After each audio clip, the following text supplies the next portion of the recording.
Hits కి flops కి అతీతంగా ప్రతి సినిమాతో సెన్సేషనల్ ఓపెనింగ్స్ ను ఊరమాస్ లాంగ్ రన్ ను సొంతం చేసుకుంటూ కెరీర్ లో ఆల్ టైమ్ పీక్ స్టేజ్ లో ఉన్న టైంలో సినిమాల నుండి తప్పుకున్న కోలీవుడ్ టాప్ హీరో దళపతి విజయ్ నటించిన లాస్ట్ మూవీ జననాయగన్ సినిమాతో ఆడియన్స్ ముందుకు ఇప్పుడు ఎట్టకేరకు వచ్చేశాడు. అనేక ఇబ్బందులను ఫేస్ చేసిన ఈ సినిమా ఎట్టకేరకు రిలీజ్ అయింది. మరి సినిమా ఎలా ఉంది, ఎంతవరకు ఆడియన్స్ ను మెప్పించిందో తెలుసుకుందాం పదండి. ముందుగా కథ పాయింట్ విషయానికి వస్తే, హీరో పెంచుకున్న కూతురిని ఆర్మీలో జాయిన్ అవ్వమని కొరతాడు. కానీ తను నో చెబుతుంది. తనని ఒప్పించే క్రమంలో ఎదురైన ఇబ్బందులు, హీరోకి ఉన్న ఫ్లాష్ బ్యాక్ లో విలన్ తన కూతురి వెంట పడతాడు. ఈ క్రమంలో విలన్ తో తిరిగి పోరు మొదలు పెట్టిన తర్వాత ఏమైంది అన్నది సినిమా చూసి తెలుసుకోవాల్సిందే. ముందుగా తమిళ్లోనే కాదు, ఇండియాలోనే టాక్ ఎలా ఉన్నా ఊహకందని కలెక్షన్లను నమోదు చేయగల క్రేజ్ ఉన్న హీరోలలో ముందుగా నిలిచే హీరోగా మారిన విజయ్ సినిమాకు తన రేంజ్ ను పెంచుకుంటూ వెళ్ళగా, రీసెంట్ టైమ్ లో తన సినిమాలన్నీ టాక్ మిక్స్డ్ గా ఉన్న ఎక్సలెంట్ కలెక్షన్లతో జోరును చూపించాయి.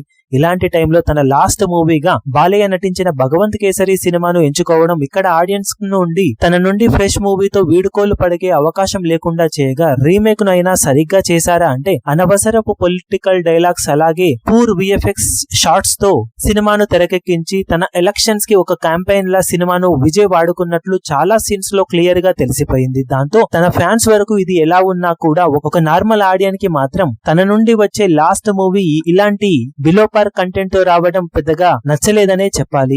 ఈ రీమేక్ విషయానికి వస్తే, కోర్ పాయింట్ ను తీసుకుని మేజర్ సీన్స్ ను అలాగే ఉంచి పొలిటికల్ పాయింట్ ను కలిపి చేసిన కిచిడీలో ఒరిజినాలిటీ పూర్తిగా తగ్గిపోయింది. విజయ్ తన వరకు తన ఫ్యాన్స్ ను అలరించే ప్రయత్నం చేశాడు. ఫైట్స్ కుమ్మేశాడు, డాన్స్ కూడా అద్భుతంగా చేశాడు. కానీ పొలిటికల్ పాయింట్ ఎక్కువ అవ్వడంతో అది నార్మల్ ఆడియన్స్ కి నచ్చేలా తీయలేకపోయారు. అలాగే విలన్ ట్రాక్ పూర్తిగా తేలిపోయింది. గ్రాఫిక్స్ చాలా నాసిరకంగా ఉన్నాయి. సెకండ్ హాఫ్ ట్రాక్ పూర్తిగా తప్పేసింది. ఉన్నంతలో అనిరుద్ విజయ్ తర్వాత సినిమాకి తన మ్యూజిక్ అలాగే బ్యాక్గ్రౌండ్ స్కోర్ తో ఎలివేట్ చేయడానికి ఎంత చేయాలో అంత చేశాడు. కానీ ఓవరాల్ గా విజయ్ నుండి మెజారిటీ ఆడియన్స్ కోరుకునే లాస్ట్ మూవీ అయితే జననాయగన్ సినిమా కాదనే చెప్పాలి. అదే టైంలో ఫ్యాన్స్ వరకు మాత్రం తమ హీరోను చివరిసారిగా తెరపై చూసుకోవడానికి కొంచెం ఓపిక పట్టాల్సి ఉంటుంది. నార్మల్ ఆడియన్స్ కి తెలుగు వర్షన్ చూసిన వాళ్ళకి ఇది తట్టుకోవడం కొంచెం కష్టమే. ఓవరాల్ గా సినిమాకు మేమిస్తున్న rating 2.25 stars out of 5 stars. మీరు సినిమా చూసినట్లయితే మీకు సినిమా ఎలా అనిపించిందో కింద కమెంట్ సెక్షన్ లో చెప్పండి.